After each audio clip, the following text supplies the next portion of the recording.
NCP সহ অন্যান্য যারা জুলাই বিপ্লবকে জুলাই ব্যবসায় পরিণত করে জুলাইকে নিজেদের একটা ব্যবসার হাতিয়ার হিসেবে বানিয়েছে।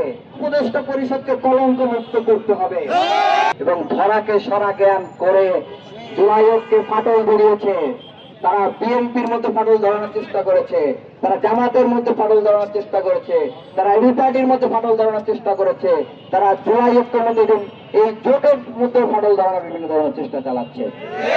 আমরা বলবো আপনি ঐক্য বিনষ্টের চেষ্টা বন্ধ করুন এবং সরকারের প্রতি আহ্বান জানাবো, যারা যারা এই নাবালক বাচ্চারা জুলাই ঐক্যকে বিনষ্ট করার জন্য জুলাই শক্তিগুলোর মতো বিভাজন সৃষ্টির চেষ্টা চালাচ্ছে, তাদেরকে চিহ্নিত করে বিচারের মুখোমুখি করুন। তা না হলে আমরা আপনাদের বিরুদ্ধে রাজপথে নেমে আসতে বাধ্য হব।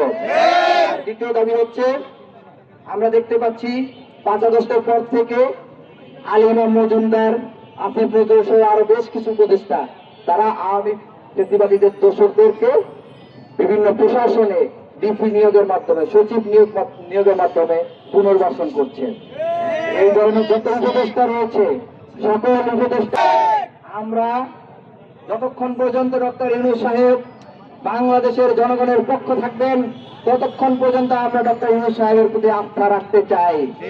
আমরা আশা রাখি তিনি ছাত্র জনতার দাবির প্রতি সম্মান জানিয়ে উপদেষ্টা পরিষদকে সংস্কার করবেন, এই দালালদেরকে উপদেষ্টা পরিষদ থেকে ছেটিয়ে বিদায় করবেন। আর দ্বিতীয় দাবি হচ্ছে, কাল বিলম্ব না করে জুলাই ঘোষণাপত্র প্রদান করতে হবে এবং এটাকে সংবিধানে অন্তর্ভুক্ত করতে হবে। জুলাই ঘোষণাপত্র নিয়ে কোন ধরনের টাল বাহানা জুলাই ঐক্যত করে সারা দেশের জুলাই প্রেমী ছাত্র জনতা মেনে নেবে না।